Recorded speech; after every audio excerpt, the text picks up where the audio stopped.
प्रेम गीत तू, प्यारे यीशु मेरे, मेरा प्रेम गीत तू, प्यारे यीशु मेरे। इस जीवन से भी उत्तम हो यीशु तू मेरे लिए, इस जीवन से भी उत्तम हो यीशु तू मेरे लिए। वो आराधना आराधना आराधना मिल करके कहे आराधना आराधना आराधना आराधना ओ आराधना आराधना आराधना आराधना। यीशु मसीह तू मेरा प्रभु, यीशु मसीह तू मेरा राजा, यीशु मसीह तू मेरा प्रभु, यीशु मसीह तू मेरा राजा। जीऊंगा मैं तेरे लिए, गाऊंगा मैं तेरे लिए, कहे मिल करके जीऊंगा मैं तेरे लिए, गाऊंगा मैं तेरे लिए। आराधना करते हैं हम, महिमा सदा तुझको मिले। ओ आराधना आराधना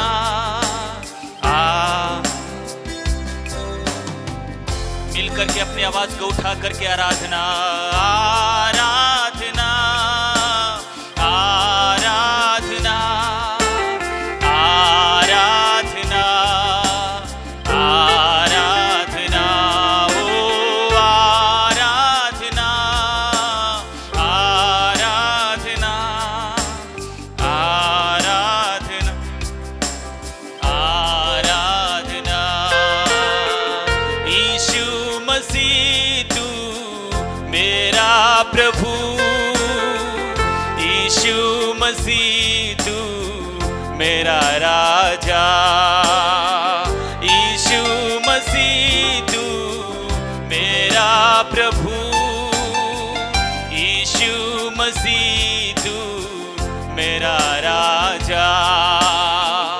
आराधना करते हैं हम, महिमा सदा तुझको मिले। आराधना आराधना आराधना आराधना आराधना आराधना आराधना आराधना। आज की सुबह कितने लोग कहेंगे बीते महीनों में वो मेरा प्रभु था, वो मेरा प्रभु आज भी है और आने वाले दिनों में वो ही मेरा प्रभु रहेगा, क्योंकि मुझे उसके ऊपर भरोसा है, क्योंकि मुझे उसके ऊपर यकीन है। जिसने मेरे अंदर अच्छे कार्यों को शुरू किया वो उस दिन तक पूरा करने के लिए सामर्थी है। हालेलुया। इसलिए मैं आज की सुबह कहता हूँ वो ही मेरा प्रभु है, वो ही मेरा राजा है। हालेलुया। धन्यवाद यीशु।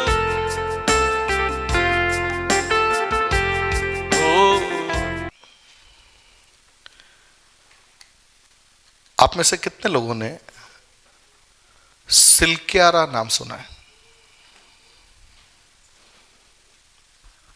जिसने सिल्क्यारा नाम सुना है केवल वो हाथ उठाना, और कोई नहीं।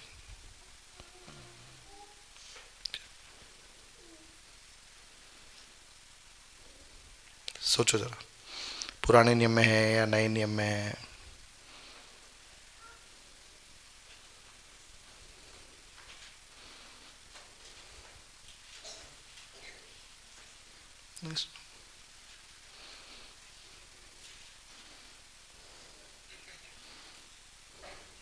चलो बच्चों से पूछ के देखते हैं क्या बोलते हैं। सिल्क्यारा सुरंग। सिल्क्यारा क्या है? सुरंग। अच्छा, ये सुरंग कहां पर है? कौन बताएगा? आप बताओगे? उत्तराखंड। उत्तराखंड में सुरंग है। क्या हुआ था इस सुरंग में?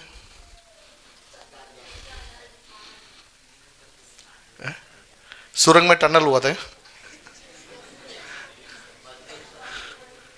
सुरंग में कौन फंस गए थे? अच्छा, कितने मजदूर फंसे थे आप बताओगे? कितने मजदूर फंसे थे सुरंग में? कितने मजदूर फंसे थे? 10 फंसे थे। ठीक है, आप बताओगे कितने फंसे थे? कितने? 41 मजदूर सुरंग में फंसे। जोरदार तालियां बजाओ इसके लिए। गजब। टीवी में सुना था आपने? तो बहुत टीवी देखते हैं इसका मतलब आप। तो सिल्क्यारा सुरंग में कितने मजदूर फंसे थे? कितने मजदूर फंसे थे?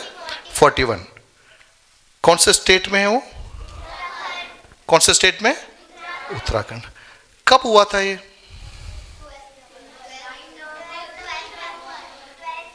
ये बच्चे ही बोल रहे हैं, आप तो सब ऐसे बैठे हो जैसे कहीं अपन भारत में रहते ही नहीं है।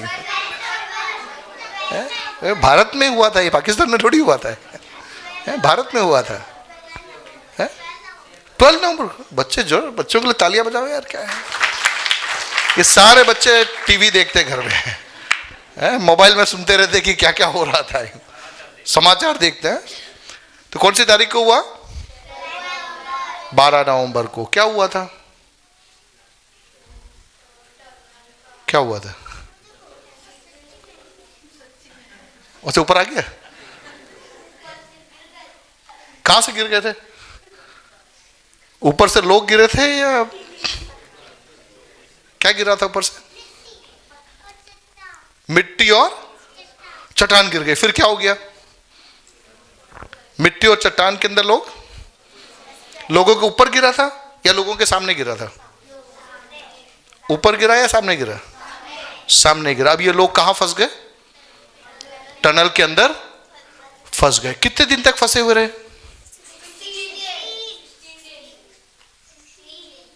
कितने दिन तक फंसे रहे? 16 दिन तक। कहां फंसे रहे ये लोग? ये जो फोटो देखा आपने, कितने लोगों ने देखा ये फोटो? बहुत वायरल हुआ था ये इमेज। ये कौन है?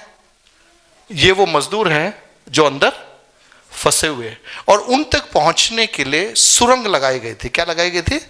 टनल्स लगाए गए थे, पाइप्स लगाए गए थे। टनल के अंदर पाइप लगाए थे। उनको ऑक्सीजन पहुंचाने के लिए पाइप थी, उनको खाना पहुंचाने के लिए भी पाइप थी, और खेलने के लिए भी कुछ चीजें अंदर डाल दी गई थी ताकि ये बैठकर अंदर क्या कर सके? खेल सके। एप्पल पहुंच रहा था, फ्रूट्स पहुंचा जा रहे थे, और इनको बाहर निकालने के लिए बहुत सारे लोगों ने क्या किया था? प्रयास किया था। कौन सी मशीन लगाई थी? उस मशीन का नाम सुना था जो टूट गई थी? फिर कौन सी मशीन? ऑगर मशीन लगाई थी। फिर वो मशीन क्या हो गई थी? टूट गई थी। जब मशीन टूट गई थी, फिर लास्ट में लोगों को बाहर निकालने के लिए किसको बुलाया था? Red white red miners. Rat किसको बुलाया गया? रैट माइनर्स को बुलाया गया, जिनको एक टाइम पे कि अभी भी जिनको बैन किया हुआ है, जिनको सरकार ने क्या कर रखा है? बैन कर रखा है कि तुमको ये काम करना नहीं है, उनको बुलाया गया। और उन्होंने क्या किया कि जो बेसिकली ये लोग क्या होते हैं कि जो सीवेज लाइंस वगैरह होती है, जो नाले वगैरह होते हैं, जो चौक होते हैं, उस नालों के अंदर उतर करके, है ना, जो बंद नालों के अंदर उतर करके, अपने डूंगरपुर में अभी सीवेज लाइन जैसे डाली है, ऐसे बड़े शहर में बड़े बड़े सीवेज लाइन होते हैं। तो जब ब्लॉक हो जाते हैं तो उनको साफ करने के लिए लोग उसके अंदर उतरते हैं और अंदर जाकर क्या करते हैं, सफाई करते हैं। कोयले की खानों के अंदर कई जगहों के अंदर लोग खुद उतरते और खुद हाथों से क्या करते हैं, कोयला निकालते, उसको बोलते हैं रैट माइनिंग। अंदर व्यक्ति, मशीन नहीं जाती, खुद जाते हैं। तो रैट माइनर्स को बुलाया गया, इन्होंने क्या किया, इन लोगों को बाहर निकाला। सबको समझ में आया? अब मेरा एक सवाल आपसे, ये 16 दिन ये लोग अंदर थे, 16 दिन ये लोग अंदर थे। कितने लोग अंदर थे? कितने लोग अंदर थे? 41 लोग 16 दिन अंदर पड़े हुए थे। कौन सी बात के कारण या किस चीज के कारण ये जिंदा रहे होंगे?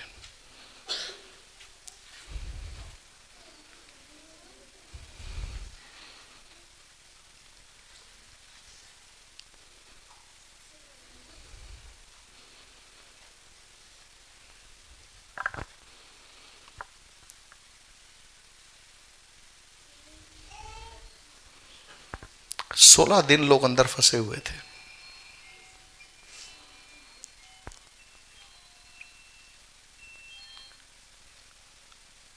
बाइबल में एक शब्द है, होप,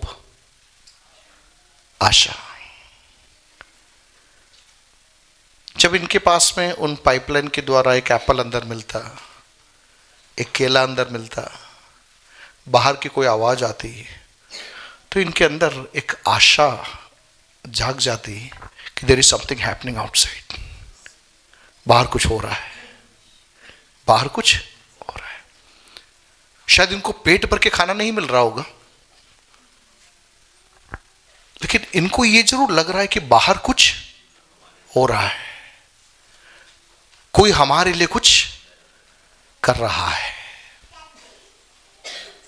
मैं समझता हूं कि उस बात ने इन 16 लोगों को जिंदगी की जंग जड़ने के लिए क्या कर दिया, प्रेरित कर दिया। 41 लोगों को जिंदगी की जंग लड़ने के लिए क्या कर दिया, प्रेरित कर दिया, उन्हें प्रोत्साहित कर दिया।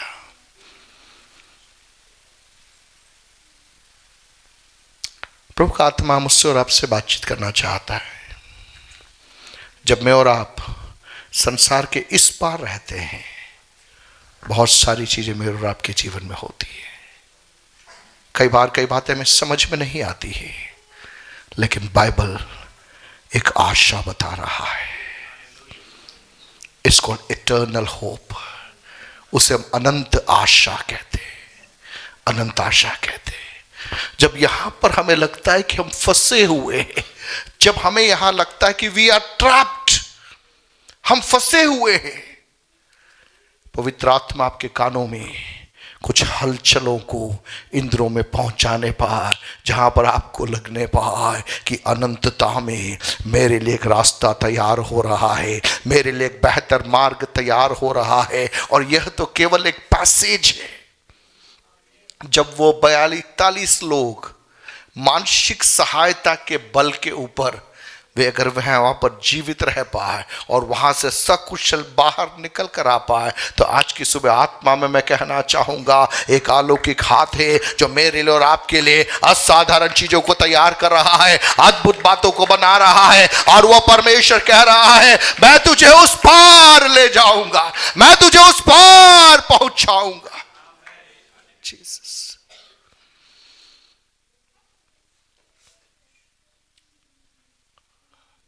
एक क्षण अपनी आंखों को बंद करें, सभी लोग प्रार्थना करें।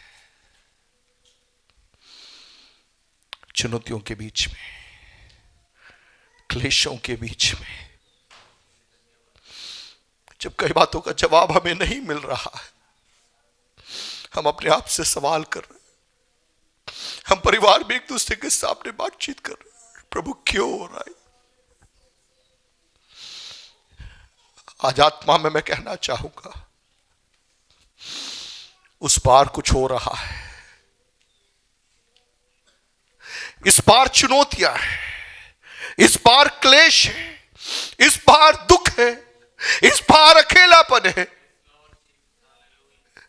लेकिन एक ऐसा परमेश्वर जो कह रहा है मैं तुझे उस पार ले जाने के लिए यहां आया हूं, तुझे यहां हमेशा रखने के लिए नहीं, लेकिन तुझे उस पार ले जाने के लिए मैं आया हूं। वह परमेश्वर अपना बल हमें देने पाए। पवित्र आत्मा हमारी सहायता कीजिए, पवित्र आत्मा हमारी सहायता कीजिए। आज जितने लोग यहां बैठे हैं पिता, हम में से हर एक प्रभु जी आपकी उस सहायता के हाथ को अपने जीवन में महसूस करने पाए, जो हमें बल प्रदान करे, जो हमें प्रोत्साहित करे जीवन के चुनौतियों के बीच में, अकेलेपन के बीच में, ओ हालेलुया, हर प्रकार के असमंजस के बीच में वो हाथ हमें प्रोत्साहित करने पाए कि उस पार मैं तेरे लिए कुछ कर रहा हूं। इस पार शायद मकान नहीं होगा, इस पार शायद रोजगार नहीं होगा, इस पार शायद संपन्नता हमारे हाथ में नहीं होगी, लेकिन आज की सुबह आत्मा में मैं कहना चाहूंगा उस पार आपके लिए एक ऐसा मकान वो बना रहा है, एक ऐसा नगर वो बना रहा है जिसका रचयिता वह स्वयं है। शाबाश सिखा बार बार लाइडबान मालबामा सिखो रिवश खबार खबार। कलीसिया वर्तमान परिस्थितियों में हमें इंद्रों में अपने आप को तैयार करना है। प्रभु का आत्मा चाहता है कलीसिया अनंतता की ओर बाट जो होना है, अनंत आशा में हमें पुनः लौट आने की जरूरत है। ऐसा पवित्र आत्मा आज की सुबह हमसे व्यक्तिगत रीति से बातचीत करता है। इस पार की तात्कालिक बातें हमें उलझाने न पाए। परमेश्वर चाह रहा है इस स्तर की तात्कालिक बातों के परे अनंतकालिक एक आयाम के अंदर मैं अपने लोगों को ले जाना चाहता हूं। मैं अपनी दुल्हन को उसके लिए तैयार कर रहा हूं, और वर्तमान पीड़ा है, वर्तमान क्लेश मानो उसका आरंभ है, जहां पर ताकि मेरे लोग अपनी आंखें मेरी ओर लेकर लगा सके। इंग्लिश में एक टर्म है डिटैचमेंट। डिटैचमेंट का मतलब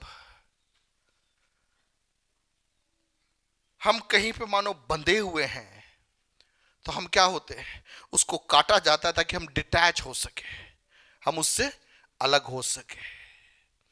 मान लीजिए मुझे अगर ये डिवाइस यहां से मुझे लेकर जाना है तो मुझे क्या करना पड़ेगा, इसके जो वायर है इन वायरों को क्या करना पड़ेगा, निकालना पड़ेगा, ताकि मैं इसको क्या कर सकूं, यहां से मैं लेकर जा सकूं। जब तक ये यहां पर उलझा हुआ है मैं इसको लेके नहीं जा पा रहा, क्योंकि ये यहां पर उलझा हुआ है। मुझे नहीं मालूम इस बात को कितने लोग समझ पा रहे हैं, लेकिन पवित्र आत्मा कुछ गहरी बातों को वर्तमान में बताना चाह रहा है। परमेश्वर कह रहा है मैं मेरी कलीसिया को ले जाना चाहता हूं, मेरी दुल्हन को मैं ले जाना चाहता हूं, और दुल्हन को ले जाना है तो जो दुल्हन यहां पर उलझी हुई है मैं उससे कई जगहों से क्या कर रहा हूं, मैं इंद्रों में डिटैच कर रहा हूं। मैं उनके अंदर एक तरह से मोह भंग में डालना चाहता हूं, ताकि पृथ्वी की बातों पर मोह लगाने से बढ़कर वो मेरे लिए अपनी आंखों को लगाने के लिए तैयार हो जाए। जीसस। कुछ आयतों को मैं आपके बीच में रखना चाहूंगा।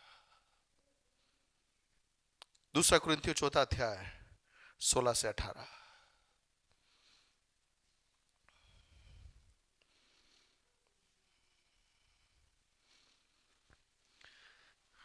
दूसरा कुरिन्थियों 4 16 17 18।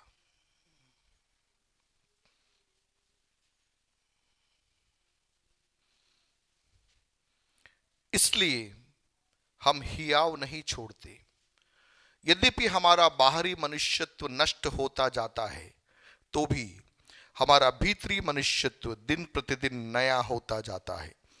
क्योंकि हमारा पल भर का हल्का सा क्लेश हमारे लिए बहुत ही महत्वपूर्ण और अनंत महिमा उत्पन्न करता जाता है। और हम तो देखी हुई वस्तुओं को नहीं परंतु अनदेखी वस्तुओं को देखते रहते हैं, क्योंकि देखी हुई वस्तुएं थोड़े ही दिन की है, परंतु अनदेखी वस्तुएं सदा बने रहती है। हालेलुया। 2 बातों की तुलना यहां पर की गई है। एक सिक्के के जैसे दो पहलू होते हैं, वैसे ही यहां पर दो पहलुओं को बताया गया है। वहां लिखा है कि हम हियाव नहीं छोड़ते। उसका अर्थ यह है कि हम हिम्मत नहीं हार रहे हैं, हम थक नहीं रहे हैं। एक व्यक्ति ये स्टेटमेंट कब कहता है? जब परिस्थितियां उसे थका रही है। जब परिस्थितियां उसे थका रही है, हम क्या कहते हैं? हम हियाव नहीं छोड़ रहे हैं। सिल्कियारा में 16 दिन उन लोगों ने हियाव नहीं छोड़ा। क्यों हियाव नहीं छोड़ा? उनके कानों में आवाजें आ रही थी, उनके कानों में आवाजें आ रही थी, कुछ प्रबंध इधर उधर से मिल रहा था। तो हर प्रबंध जब उस पाइपलाइन से अंदर आता, उनको क्या समझ में आ रहा था? इससे बड़ा, इससे बेहतर बाहर कुछ हो रहा है। हालेलुया। आज कलीसिया कहां अटक गई मालूम है? ये जो प्रबंध जो पाइपलाइन से आ रहा है ना, हमने इसको ही सब कुछ समझ लिया और हम उसको इकट्ठा करने में लगे हुए। हम वो जो एप्पल गिर रहा ना, उसको इकट्ठा करने में लगे हुए। लेकिन वो एप्पल इसलिए डाला जा रहा था ताकि कलीसिया समझ सके कि इसके बाहर कुछ है। It's just a life support system. ये केवल तुमको कुछ समय तक जिंदा रखने के लिए ये चीजें हैं, ताकि इसको पकड़कर, इसको थाम कर तुम्हारे अंदर एक अनंतकालीन दर्शन आना है।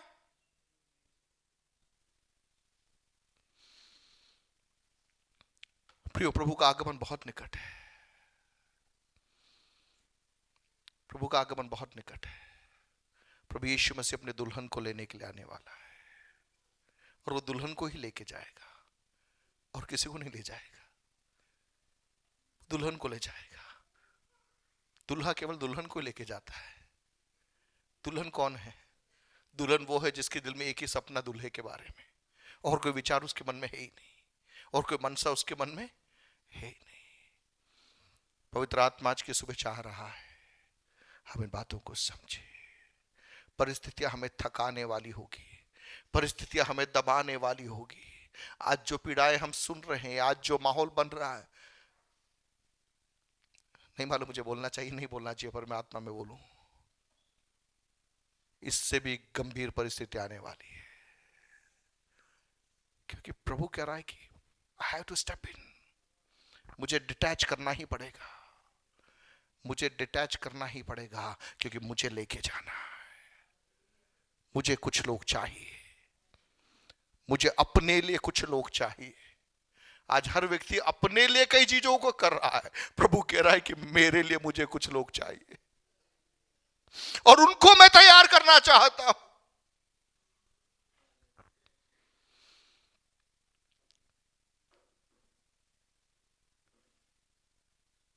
एक बड़ा विभेद प्रकट होने जा रहा है। एक तरफ वो समूह होगा जो अपने लिए सब कुछ कर रहा है, एक तरफ दूसरा समूह होगा जिसको देख के प्रभु कहेगा मेरा समूह है, दैट्स माय ग्रुप। परमेश्वर करेगा, और उसको प्रभु क्या करेगा? लेके जाएगा। जब विपरीत परिस्थितियां हमारे सामने आती है, हमें हिम्मत नहीं हारना है, हमें हिम्मत नहीं हारना है। मैं दोहराना चाहूंगा, हमें हिम्मत नहीं हारना है, क्योंकि कुछ बेहतर मेरे लिए और आपके लिए प्रभु ने तैयार किया है। कुछ बेहतर प्रभु मेरे लिए और आपके लिए तैयार कर रहा है। हम गाड़ियों में सफर करते हैं, बस में जाते हैं, रेलगाड़ी में सफर करते हैं। आजकल बहुत नए रेलवे के कोचेस बने हैं। जैसे पहले स्लीपर क्लास होता था, फिर एसी कोचेस चालू हुए, थर्ड एसी हुआ, सेकंड एसी हुआ, अभी एक नया कोच निकला, एम सीरीज का कोच निकला है ना। उसके अंदर पैसेंजर्स की कैपेसिटी ज़्यादा है, सुविधाएं ज़्यादा है, बहुत ही चार्जर पॉइंट सब जगह लगे। कोच बहुत अच्छा है। अभी हमको जाना था केरल, तो हम यहाँ से डूंगरपुर से ट्रेन में बैठे, को डिब्बा इतना प्यारा लगा कि इसी में रह जाए। पर जैसे अहमदाबाद स्टेशन आया, बोरिया बिस्तर सब छोड़ छुड़ा के हम क्या हो गए? हम निकल के खड़े हो गए। रेलगाड़ी बहुत अच्छी थी, डिब्बा बहुत प्यारा था, लेकिन हमारा मकसद क्या था? डूंगरपुर स्टेशन से बैठना है, आसरवा स्टेशन पे उतर जाना है। फिर हम पीछे मुड़ के भी नहीं देखा कि डिब्बा कितना सुंदर है, कौन बैठने जा रहा उसकी परवाह भी हमने नहीं की। हमारी सीट है करके हम वहां पर नाम लिखने भी नहीं गए। हम डंका नहीं है मेरी सीट थी, नहीं भैया, आपका काम हो गया, अब ये किसी और की सीट है, आपको पहुंचना है। समझ रहे मेरी बात को? समझ रहे मेरी बात को? ऐसी एक जीवन शैली परमेश्वर देख रहा है अपनी दुल्हन को, जो कहेगा यहां का जो मेरा जो लाइफ है वो एक ट्रांसिट है, वो एक तात्कालिक है, एक रेलगाड़ी के सफर के समान है। यहां मैं कहां अपना इसका उसका करके फालतू बचड़ों में मैं मेरा समय क्यों बर्बाद करूं? मेरा तो मकसद एक ही है कि कैसे भी करके इस सपोर्ट सिस्टम के द्वारा मैं मेरे राज्य में पहुंच सकूं। मेरे अनंतता, प्रभु के अनंतता में पहुंचने का स्वप्न मेरे और आपके अंदर पवित्र आत्मा इंद्रों में देना चाहता है। प्रभु हमारी आवश्यकताओं की पूर्ति करता है, तात्कालिक जरूरतें देता है, वो सब प्रभु करेगा। लेकिन हमारा लक्ष्य क्या है? हमारा लक्ष्य यह है इन सब के पार हमें जाना है। पहली चीज, हमें क्या नहीं छोड़ना है? हियाव नहीं छोड़ना है। यह लिखा है कि हमारा बाहरी मनुष्यत्व क्या हो रहा है?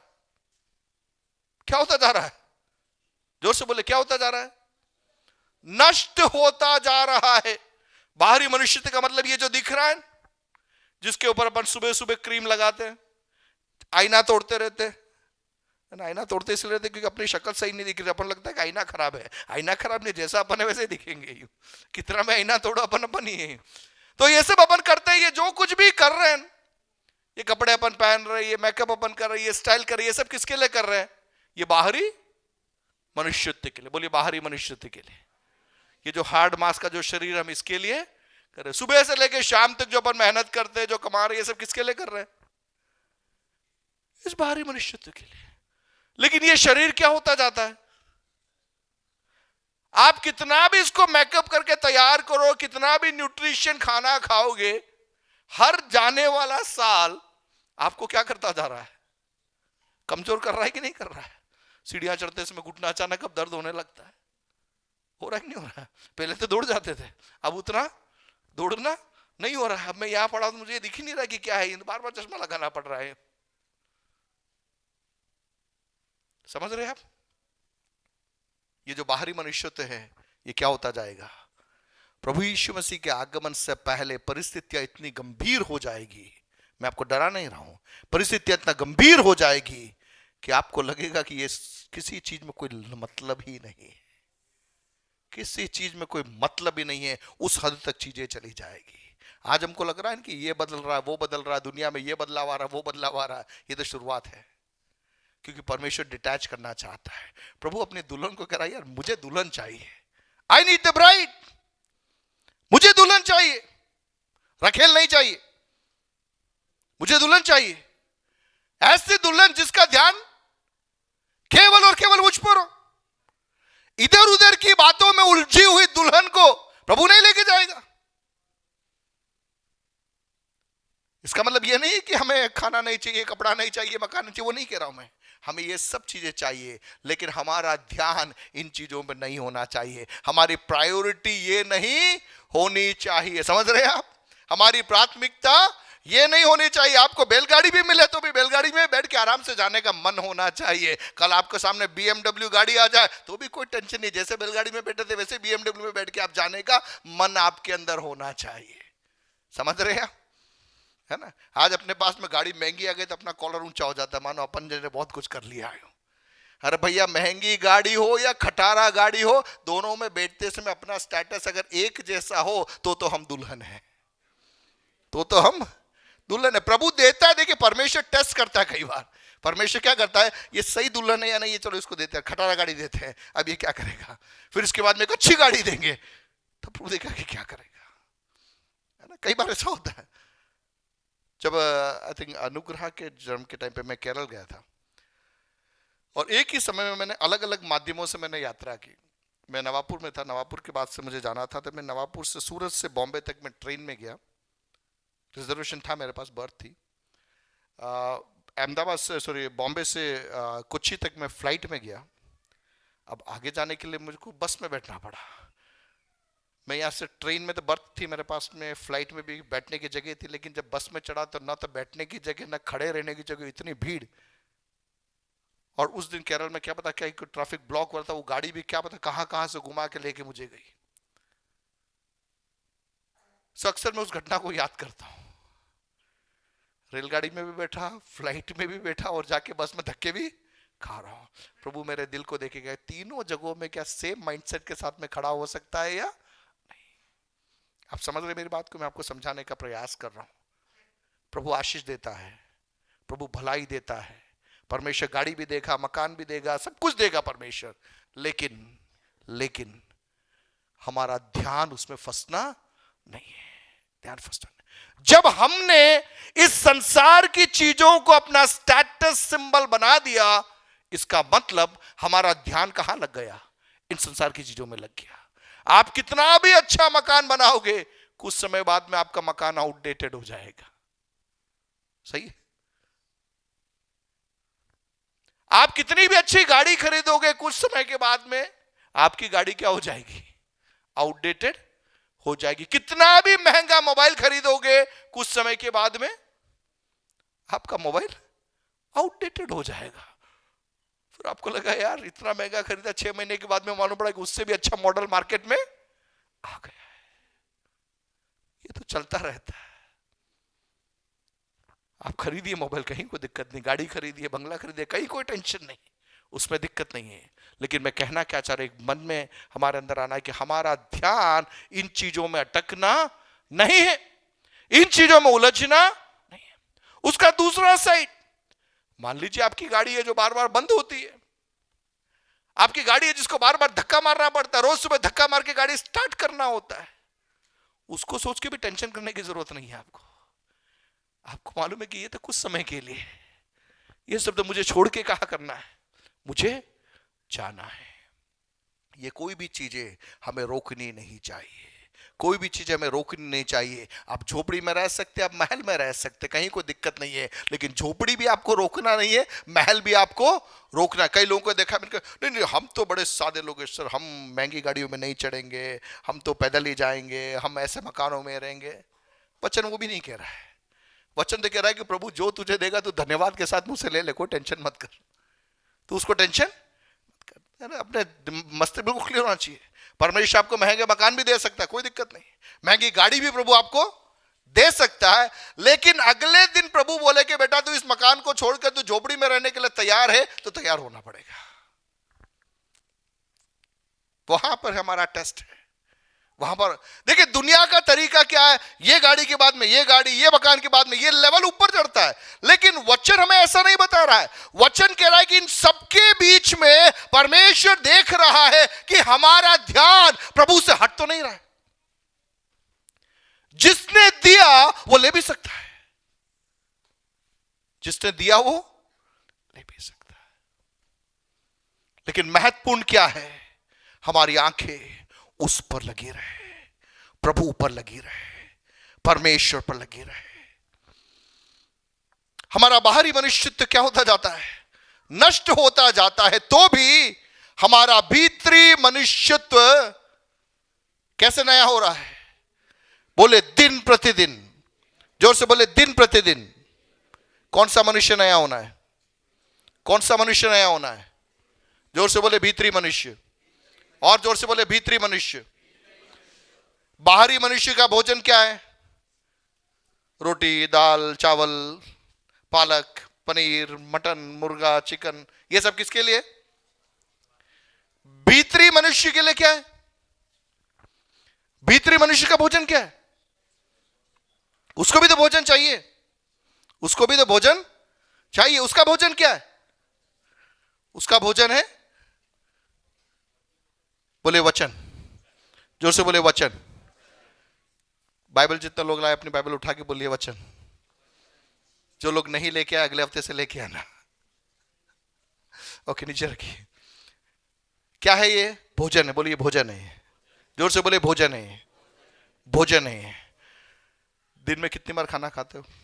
एंजेला कितनी बार खाना खाती है तू? सुबह क्या खाती है?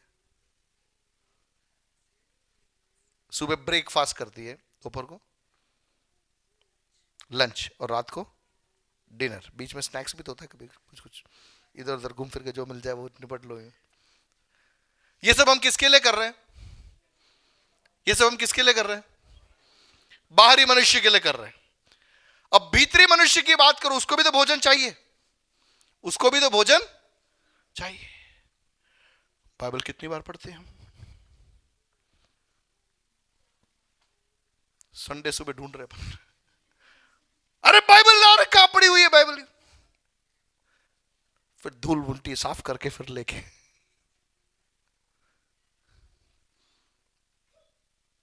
समझ रहे? बाहरी मनुष्य के लिए सुबह भी खाना, दोपहर को भी खाना, शाम को भी खाना, टाइम भी करना, ओवर टाइम भी करना।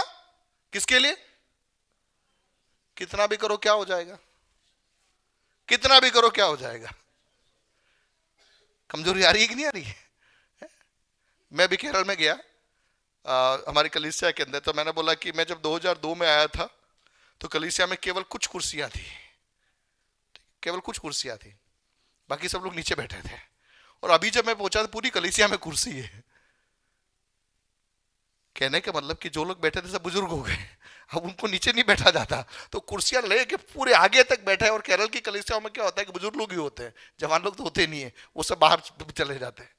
तो पूरे चर्च के अंदर 60-70 बुजुर्ग लोग बैठे, पूरे चेयर में बैठे हुए। 20 साल पहले जब मैं उस चर्च के अंदर गया था तो मुश्किल से 4-5 कुर्सियां आई थी, वो सब बिल्कुल जवानी के जोश में थे। लेकिन अब सब, किसी से चला नहीं जा रहा है, किसी को धक्का दिया जा रहा है, किसी को लाके बैठाया जा रहा है। सुबह भी खाया था, दोपहर को भी खाया था, शाम को भी खाया था, ब्रांडेड कपड़े भी पहने थे, ब्रांडेड गाड़ी भी चलाई थी, पर अब किसी को दिखाई नहीं दे रहा है, किसी को बोला नहीं जा रहा है। समझ रहे मेरी बात को? समझ रहे? हम ये जो कुछ कर रहे हैं वो किसके लिए कर रहे हैं? बाहरी मनुष्य के लिए। लेकिन ये बाहरी मनुष्य क्या होता जा रहा है? नष्ट होता जाएगा, कमजोर होता जाएगा। हम उसको रोक नहीं सकते, हम उसको रोक नहीं सकते। आप कितना भी एक्सरसाइज करते हो, आप शरीर को रोक नहीं पाओगे। एक समय बाद में शरीर क्या कर देगा? साथ छोड़ देगा। लेकिन बात भीतरी मनुष्यत्व की है। किसकी बात है? भीतरी मनुष्यत्व की। अपने आप से पूछिए, आप भीतरी मनुष्य के लिए कितना कर रहे हैं? मैं किसी का हाथ उठाने को नहीं पूछूंगा।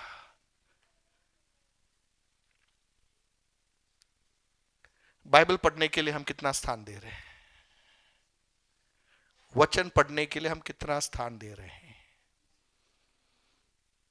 हम बच्चों पे डाल देते हैं, लेकिन अपने आप से सवाल पूछिए, बच्चा खाना खाएगा तो आपका पेट भर जाएगा क्या?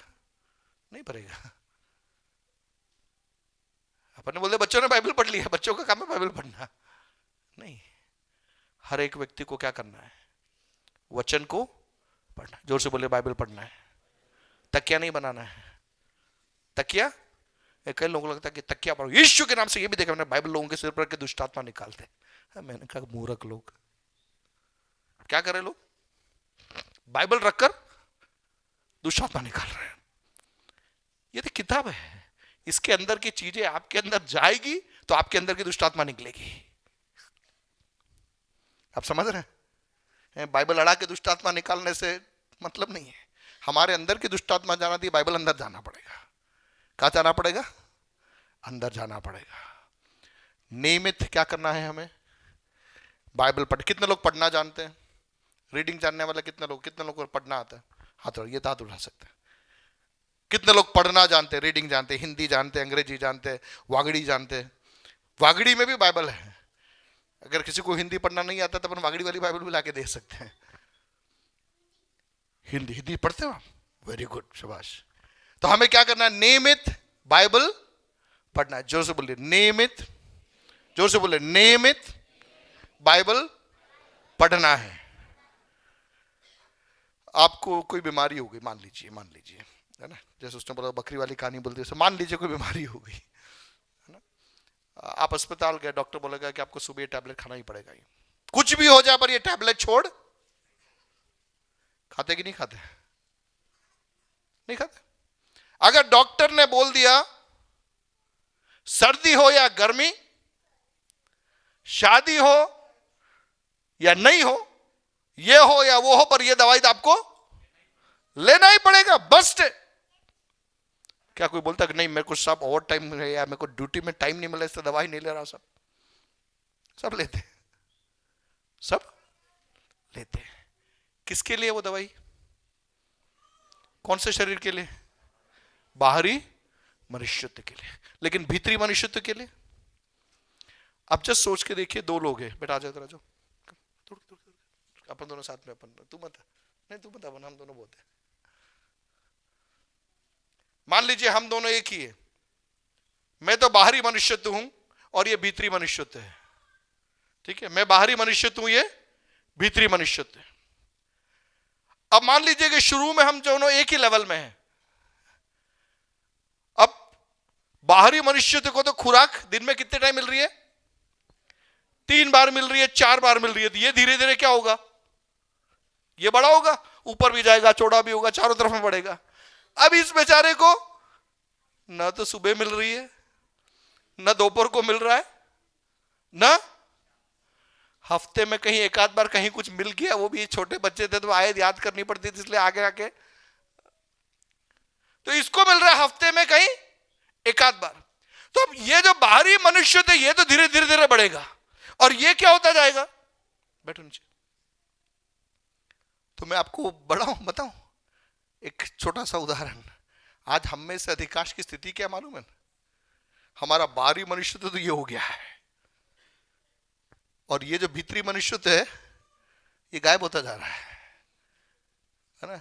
जब आपको हर चीज में मेरे को कुर्सी क्यों नहीं मिली, मेरे को पास्टर क्यों नहीं बुलाया, मेरे को बिशप क्यों नहीं बुलाया, मैं कौन हूं आप जानते हो कि नहीं जानते हो, इसका मतलब ये बड़ा हो गया है। ये क्या हो गया? बड़ा हो गया है।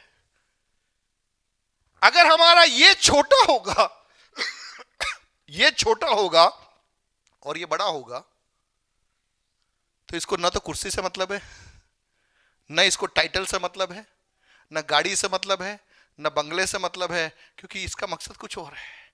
और ये छोटा हो गया। ये क्या हो गया? छोटा हो गया। समझ में आई आपको ये बात? कितने लोग समझ पाए इस चीज को? हम दुनिया में जो कुछ भी कर रहे हैं ना, वो सब किसके लिए कर रहे हैं? ये बाहरी मनुष्यत्व के लिए कर रहे हैं। मुश्किल से संडे को 2 घंटा अपन चर्च में आके बैठ गए, कुछ चीजें अपन ने सुनी नहीं सुनी, वही इसको मिल रहा है। इसकी खुराक न मिलने के कारण इसको मैल न्यूट्रिशन हो गया है ना? ये कमजोर पड़ गया है, समझ नहीं पा रहा है। हम क्षमा नहीं कर पा रहे, हम क्षमा नहीं कर पा रहे। क्यों नहीं कर पा रहे? क्योंकि हमारा बाहरी मनुष्य तो बड़ा हो गया है, भीतरी मनुष्य तो छोटा हो गया है। क्षमा करना है तो ये करना है, क्षमा प्रेम करना है तो ये करना है, दूसरों को अपने से बेहतर समझना है तो इसको करना है, आत्मा का फल प्रकट होना है तो इसके द्वारा प्रकट होना है। मेरे द्वारा क्या प्रकट होगा? शरीर का काम। मेरे द्वारा क्या प्रकट होगा? शरीर का काम। शरीर का काम क्या है? व्यभिचार, मूर्ति पूजा, काम, क्रोध, डाह, ईर्ष्या, लड़ाई झगड़ा, कुर्सी का चक्कर, नाम का चक्कर, पद का चक्कर, ये सारी चीजें किसका काम है? शरीर का काम है। आज अगर आपको कहीं भी, चाहे वो परिवार हो चाहे कलीसिया हो, यदि आपको लग रहा है कि शरीर का काम प्रकट हो रहा है, इसका मतलब केवल इतना है कि क्या छोटा हो गया है? नया मनुष्य, जो भीतरी मनुष्य छोटा हो चुका है और बाहरी मनुष्य क्या हो चुका है? बड़ा हो चुका है। इसके लिए कोई उपवास नहीं कर रहा है। हम उपवास करते तो भी किसके लिए करते मालूम है? किसके लिए कर रहे हैं हम? हमारे बाहरी मनुष्य के लिए। परमेश्वर पिता, मेरे पास घर नहीं है, मुझे घर चाहिए। प्रभु कर देगा, मना नहीं करा, उपवास करिए, कोई इशू नहीं। लेकिन कितने लोग हैं जो उपवास करे, प्रभु मेरे भाई को मैं क्षमा नहीं कर पा रहा हूं, मेरे भाई को मैं क्षमा नहीं कर पा रहा, मेरे अंदर कड़वाहट है, मेरे अंदर ईर्ष्या है, मेरे अंदर जलन है, मुझे इसमें से बाहर निकलना है। मैं 21 दिन फास्टिंग में बैठ रहा हूं, मैं 40 दिन उपवास में बैठ रहा हूं, मैं बदलना चाहता हूं, मैं सबको प्रेम करना चाहता हूं, मैं सबको अपनाना चाहता हूं, मैं कटुता में रहना नहीं चाहता हूं। मेरा जीवन मुझे इस कदर बनाना है कि चाहे कोई कुछ भी बोले, मैं उसमें से बाहर निकल सकूं। वो कैसे होगा? जब मैं छोटा होता जाऊंगा। और कौन बढ़ता जाएगा? ये बढ़ता जाएगा। शॉर्टकट नहीं है प्रियो, शॉर्टकट नहीं है। आजकल इसे कहां धोखे में मालूम है, हमें लग रहा है किसी के पास में जाके पादरी साहब से हाथ रखवा के प्रार्थना कर दिया तो हो जाएगा। कुछ नहीं होगा। आपका ये जो मनुष्यत्व है ना, ये बड़ा ही नहीं होगा। आज दुख के साथ में बताऊं, टीवी के अंदर, यूट्यूब के अंदर जो प्रचारकों की भीड़ लगी हुई है ना, उसको इनसे कोई लेना देना ही नहीं है। भीतरी मनुष्य से कोई लेना देना नहीं है। वो अपनी दुकान चला रहे हैं, वो अपनी दुकान चला रहे हैं, वो अपने लिए एकत्रित कर रहे हैं, अपने लिए इकट्ठा कर रहे हैं। लेकिन प्रभु का आत्मा दुखी है। प्रभु कह रहा मेरी दुल्हन कहां खो गई? मुझे मेरी दुल्हन चाहिए, वो दुल्हन जो इन बातों में उलझी हुई। हमारा बाहरी मनुष्यत्व नष्ट होता जाएगा, लेकिन हमारा भीतरी मनुष्यत्व क्या होना है? दिन प्रतिदिन नया होना है। बोलिए दिन प्रतिदिन नया होना है। जोर से बोले दिन प्रतिदिन नया होना है, दिन प्रतिदिन नया होना है। तो जब परिस्थितियां बिगड़ रही है, प्रभु चाहता है कि प्रभु के लोग वचन में, प्रार्थना में और अधिक समयों को व्यतीत करें। हालेलुया। 2024 आने वाला है। क्या हो रहा क्या नहीं हो रहा उसके चक्कर में पढ़ने की जगह में अधिक समय बाइबल पढ़ना चालू कीजिए, अधिक समय प्रार्थना में बिताना आरंभ कीजिए। आपके पास में रोजगार नहीं है, बहुत टाइम ही टाइम है, प्रार्थना करो, वचन पढ़ो। आपके ऑफिस में छुट्टी है, समय निकालो बाइबल पढ़ने के लिए, प्रार्थना करने के लिए। हम ऐसा करेंगे तो हमारे जीवन के अंदर एक बदलाव को हम देख पाएंगे। हमारा बाहरी मनुष्यत्व क्या होता जा रहा है? नष्ट होता जा रहा है, लेकिन भीतरी मनुष्यत्व दिन प्रतिदिन नया होता जाता है। क्योंकि हमारा पल भर का हल्का सा क्लेश क्या उत्पन्न कर रहा है? बहुत ही महत्वपूर्ण और अनंत महिमा उत्पन्न करता जाता। दूसरे शब्दों में पौलुस कह रहा है मेरी लाइफ के अंदर बहुत सारी चीजें डिटैच हो रही है, मेरे से ये अलग हो रही है, पल भर का क्लेश है, लेकिन मुझे मालूम है एक अनंत महिमा मेरे अंदर उत्पन्न हो रही है। आज मैं आपसे कहना चाहूंगा प्रियो, मेरे और आपके जीवन में जब दुनिया के आधार पर हमें लगता है हमारे साथ में धोखा हो रहा है, दुनिया के आधार में हमें लग रहा है हमारे साथ में विलंब हो रहा है, पवित्र आत्मा कहने मदद करने पर कि हम कह सके यह जो पल भर का हल्का सा क्लेश है हमारे जीवन में एक अनंत महिमा को उत्पन्न कर रहा है। जीसस, ये जो संसार का जो क्लेश है कैसा है? वो पल भर का है, पल भर का है। किसको लगेगा वो? किसको पल भर का लगेगा? जिसका बाहरी मनुष्यत्व छोटा है, लेकिन जिसका बाहरी मनुष्यत्व बड़ा है वो इसी में उलझ जाएगा, वो इसी में उलझ जाएगा, इसी में फंस जाएगा।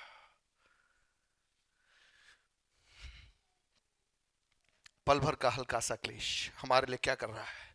महत्वपूर्ण और अनंत महिमा उत्पन्न करता जाता है। और हम तो देखी हुई वस्तुओं की नहीं, परंतु कौन सी वस्तुओं को देखते रहते हैं? जोर से बोलिए अनदेखी वस्तुओं को। जोर से बोलिए अनदेखी वस्तुओं को। देखी हुई बातें इस संसार में हैं, लेकिन एक आत्मिक व्यक्ति देखी हुई बातों को नहीं, लेकिन किसको देख रहा है? जोर से बोले किसको देख रहा है? अनदेखी बातों को देख रहा है। हमारा बाहरी मनुष्य तो देखी हुई बातों की ओर हमारे ध्यान को ले जाएगा, लेकिन हमारा भीतरी मनुष्य तो अनदेखी बातों की ओर हमारे ध्यान को लेकर जाएगा। क्योंकि देखी हुई वस्तुएं थोड़े ही दिनों की है, परंतु अनदेखी वस्तुएं क्या होती है? जोर से बोले सदा बनी रहती है, सदा बनी रहती है। अब चुनाव मेरे और आपके सामने है, चुनाव मेरे और आपके सामने है। आपको क्या चाहिए? आपको क्या चाहिए? जैसे मजदूर जो सुरंग में थे, उनके पास में खाना पीना पहुंचाया जा रहा था वहां पे, लेकिन वो केवल एक संकेत था कि इससे बेहतर बाहर कुछ हो रहा है। पूरा प्रयास क्या था? कुछ भी करके इनको क्या करना है? इस सुरंग में से बाहर निकालना है। उनको पूरा जीवन सुरंग में रहने के लिए प्रबंध नहीं किया जा रहा था। जब एक रास्ता बंद हुआ, दूसरा रास्ता किया जा रहा था, ऊपर से खोदा जा रहा था, पीछे से खोदा जा रहा था कि कुछ भी करके क्या करना है? इनको बाहर निकालना है। तो यदि ऐसा है तो आज मैं कहना चाहूंगा, पवित्र आत्मा की एक ही मनसा है, और वो मनसा यह है कि मैं और आप जब इस संसार में रहते हैं, हम अपने आप को तैयार करें प्रभु के द्वितीय आगमन के लिए। परमेश्वर के आगमन के लिए हमें अपने आप को तैयार करना है, क्योंकि बाइबल बहुत ही स्पष्ट है कि कलीसिया इन दिनों में उसके लिए क्या होना है? तैयार होना है।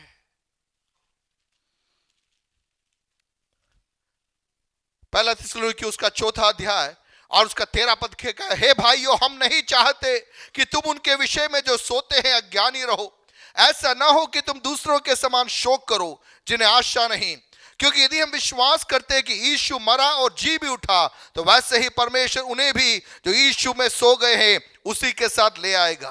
क्योंकि हम प्रभु के वचन के अनुसार तुमसे यह कहते हैं, हम जो जीवित है और प्रभु के आने तक बचे रहेंगे, सोए हुओं से कभी आगे न बढ़ेंगे। क्योंकि प्रभु आप ही स्वर्ग से उतरेगा, उस समय ललकार और प्रधान दूत का शब्द सुनाई देगा और परमेश्वर की तुरही फूंकी जाएगी, और जो मसीह में मरे हैं वे पहले जी उठेंगे। तब हम जो जीवित और बचे रहेंगे उनके साथ बादलों पर उठा लिए जाएंगे कि हवा में प्रभु से मिले, और इस रीति से हम सदा प्रभु के साथ रहेंगे। बोला सदा रहने वाली बातें, जोर से बोले सदा रहने वाली बातें, सदा रहने वाली बातें। संसार का एक व्यवसायी जब इन्वेस्ट करता है, निवेश करता है, तो वो देखता है कि मुझे ज्यादा फायदा किस में होगा।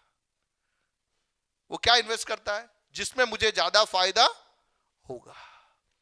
परमेश्वर का आत्मा कलीसिया से पूछ रहा है, तुम्हारा इन्वेस्टमेंट कहां है? तुम्हारा निवेश कहां है? क्या इस बाहरी मनुष्यत्व पर है तुम्हारा निवेश, या तुम्हारा निवेश भीतरी मनुष्यत्व के लिए है?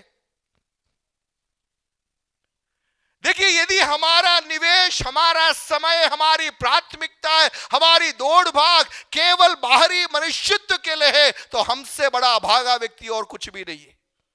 लेकिन हमारा निवेश यदि भीतरी मनुष्यत्व के लिए है, हमारा समय, हमारी प्राथमिकता है वचन, प्रार्थना, प्रभु की करीबी में बढ़ना है, वो एक लालसा यदि हमारी होगी, तो हमारा निवेश बना रहेगा, बना रहेगा। वहां लिखा 18 में, इस प्रकार इन बातों से एक दूसरे को क्या दिया करो। कौन सी बातों से? शांति देने की बात कही है कि प्रभु आने वाला है। बाकी इस संसार में ठीक हो जाएगा कि शांति देने की बात कही नहीं गई है। देखिए, हमसे गड़बड़ी कहां होगी मालूम है? हम यहीं पे सब कुछ ठीक करने में लगे हुए हैं, लेकिन वो ठीक होगा ही नहीं, वो ठीक नहीं होगा। क्योंकि वचन कह रहा है कि ये जो पृथ्वी आग के लिए सुरक्षित की गई है, इट्स रिजर्व्ड, ये आग के लिए तैयार किया गया। मतलब जो कुछ भी यहां पर है, ये सब आग में जलाया जाने वाला है। क्या बना रहेगा? जो हमने प्रभु के लिए किया है, केवल वो चीज बनी रहेगी, केवल वो चीज बनी रहेगी। मुझे सुनने वाले प्रियो, परमेश्वर का आत्मा आज की सुबह उस उदाहरण के माध्यम से हमारे ध्यान को खींचना चाहता है उन बातों की ओर जो बनी रहेगी, अनंतता की बातों की ओर, अनदेखी बातों की ओर। संसार में क्लेश है, परेशानियां हैं, चुनौतियां हैं, कई बार हमें शब्द नहीं मिलेगा, लेकिन वचन कह रहा है कौन सी बातों से एक दूसरे को शांति देना है कि यीशु आने वाला है, मेरा यीशु आने वाला है, मैं उसके साथ में उठा लिया जाऊंगा। पुराने दिनों में कलीसियाओं में लोग एक दूसरे को कहते थे मारानाथा। मुझे याद है मेरे नाना जी जब चिट्ठी लिखा करते थे, चिट्ठी के लास्ट में उनका वर्ड होता था मारानाथा। आज हम कहीं भूल गए उस बात को, हमने कहीं उस विचार को ही छोड़ दिया। मारानाथा का मतलब क्या है? प्रभु यीशु तू जल्दी आ, तू जल्दी आ। यहाँ पे दर्द है, यहाँ पर पीड़ा है, यहाँ पर क्लेश है, हमें यहाँ नहीं रहना है, हमें जाना है, तू जल्दी आ जा, तू जल्दी आ जा। लेकिन आज हम जैसे प्रचारकों ने क्या कर दिया, उस चैप्टर को क्लोज कर दिया। हम कह रहे तेरे को क्या चाहिए, यहाँ पे मकान चाहिए मैं देता हूं मकान, गाड़ी चाहिए मैं देता हूं गाड़ी, बंगला चाहिए मैं देता हूं, तेरे को क्या चाहिए सब में यही दे देता हूं। लेकिन पवित्र आत्मा चाह रहा है एक डिटैचमेंट। मैं कई चीजों से अलग करना चाहता हूं ताकि तेरी आंखें मेरी ओर लगे रहे। नूह ने 120 साल प्रचार किया, 120 साल प्रचार किया। जल प्रलय आने वाला है, किसी ने नहीं सुना, किसी ने नहीं सुना। केवल नूह और उसकी पत्नी और उसके बच्चे, केवल वो ही बच पाए, बाकी कोई बच नहीं पाया। जब प्रभु आएगा तब वहां भीड़ की बात नहीं है, वहां पर कौन सी बात है, वो दुल्हन को देखेगा, वो केवल दुल्हन को लेके जाएगा। दुल्हन ही उसकी आवाज को सुन पाएगी, बाकी और किसी को मालूम भी नहीं पड़ेगा, बाकी और किसी को मालूम भी नहीं पड़ेगा। हालेलुया। इन दिनों में हम अपने आप को ट्रेन करें, हम उस आवाज को सुनने के लिए, वचन को समझने के लिए, वचन के साथ में समयों को व्यतीत करने के लिए, विपरीत परिस्थितियों के बीच में वचन में आश्रय ढूंढने के लिए हम प्रार्थना करें। आइए अपनी आंखों को बंद करें, हम प्रार्थना करेंगे।